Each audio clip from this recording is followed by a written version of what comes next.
Okay, here we go with another restoration project. This time I've got another 3/4 inch that's going to have to run through the PCM station. PCM 3/4 inch station's all ready to go. I'm going to record on the hard drive. That just makes my life simple. Blend a little of the old with the new as far as gear. Anyway, I'm going to stick that in the 3/4, and I'm just going to give it a roll. I usually like to deal with the tension first on these 3/4. So I'm going to forward it all the way, then I'm going to rewind it. Looks like there's no control track here, so probably at the end of the tape. That's okay. I still will let it go all the way forward and go all the way back to retension it. If I then play and then I get some dropouts or it just doesn't resolve properly in the PCM, then I'll put it through the old baking process and then come back at it. So here's a start. By the way, this is a concert of a bass player, Nedra Wheeler. She had a bunch of performers with her, Billy Childs, Ralph Penland, several performers, some that I know.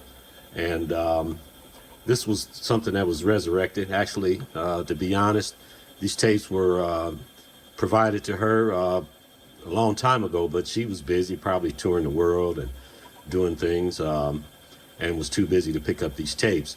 Well, they just dropped into my hand from the engineer that had them, and wants to see what I can do with them after, let's see, about almost 40 years. We'll see how this turns out.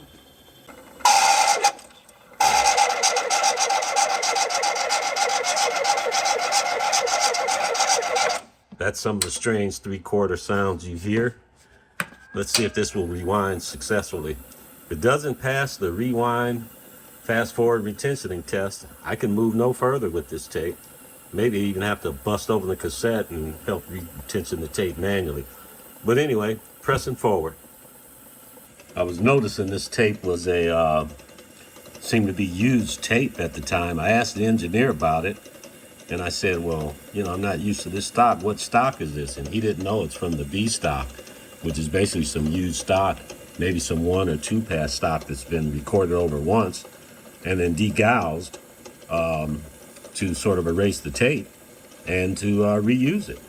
So we used to have a saying back in the day, tape is cheap. And this was, but understandable, because I often, back in my day when I was in college, I didn't have enough money. So I certainly had to blast over and reuse some tapes because I couldn't afford tapes. So I understand it. So for people that say, wow, you should have bought new tape, just understand that at that time, just like now, production and everything was very expensive, and simple things such as videotape were often, new videotape were often out of the reach of a lot of producers. Okay, so I hit that counter and it's counting back. So when it gets to the head, I'll be able to see that this tape only had, looks like 3 minutes of material. So this probably was a tape that was bogus, and maybe they started over on another tape. Let me eject this and see what it seemed like to me. Sounds weird, replaced with real 2. Okay, so that's a clue right there. They were having some issues with this tape sounding weird. Again, probably was the tension with used tape. Let's see, I can't even really tell what stock this was. Oh, there you go. UCA 75-minute tape.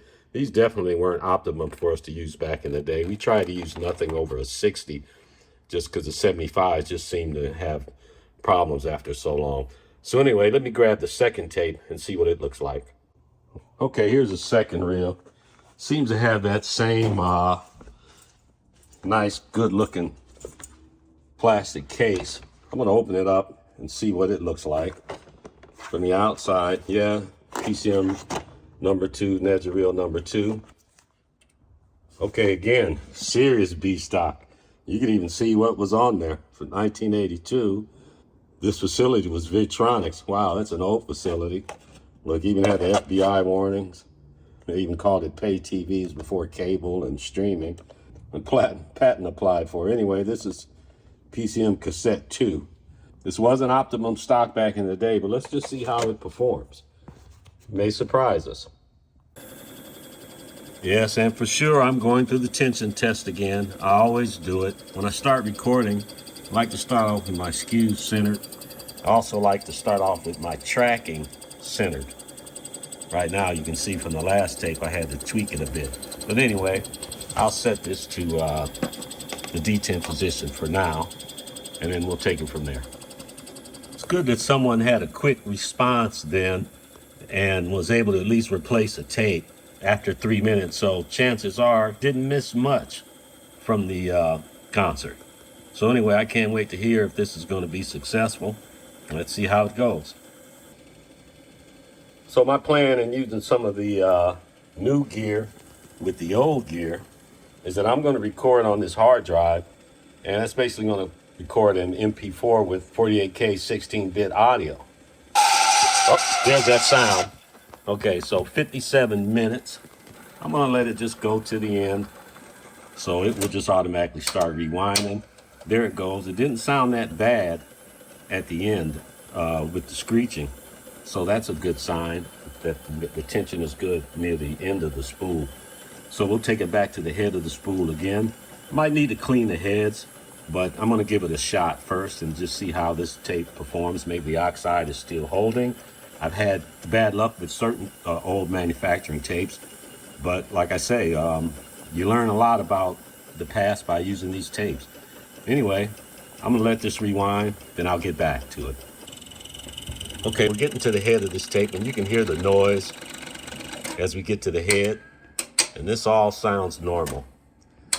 All right, so what I'm gonna do now is simply reset the counter, and I'll start my PCM playback, make sure it's resolving, and I'll hit record, and let's see if this tape is gonna perform as it did back in 1982 when it was manufactured.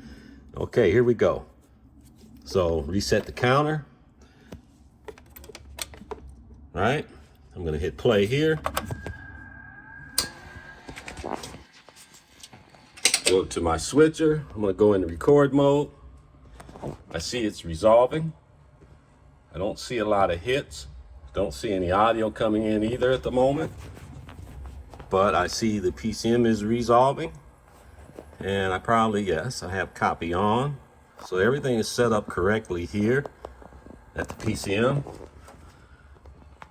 I see that I have audio levels, both on my program and on my master, which means I am recording.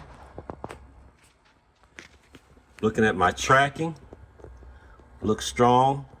There's time code on this track, which is what we used to use to sync things up, sync multi-camera reels and sync audio with picture.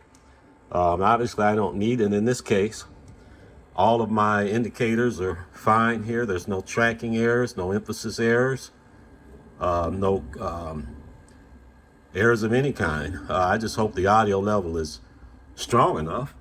So right now I'm going to grab my headphones and just come out of the headphone jack just so I can verify and confirm what I'm listening to.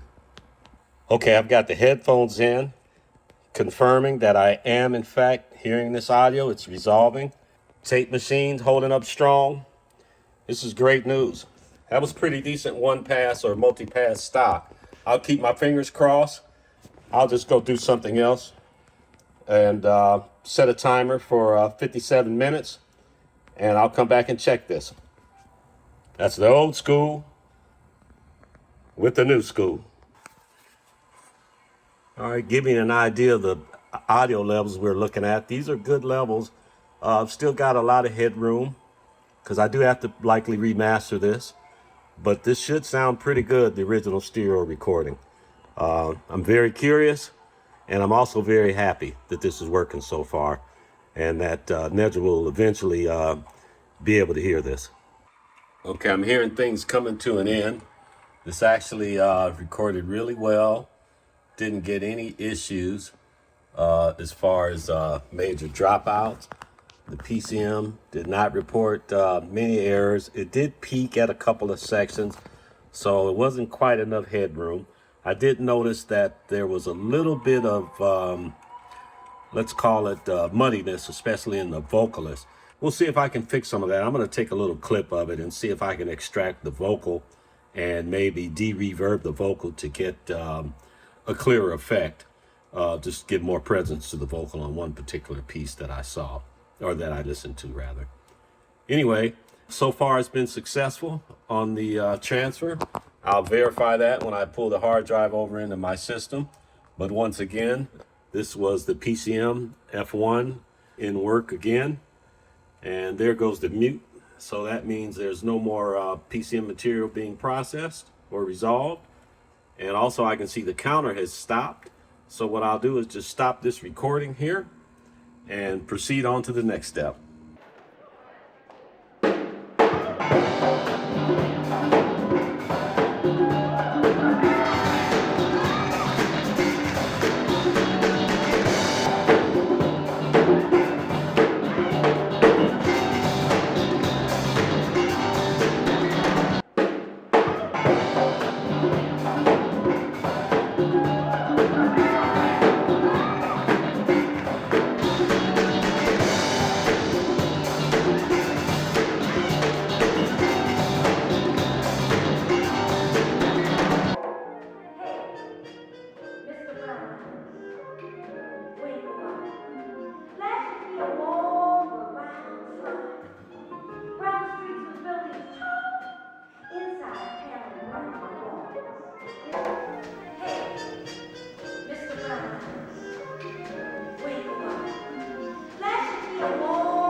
Brown streets with buildings tall, inside paneling round the walls.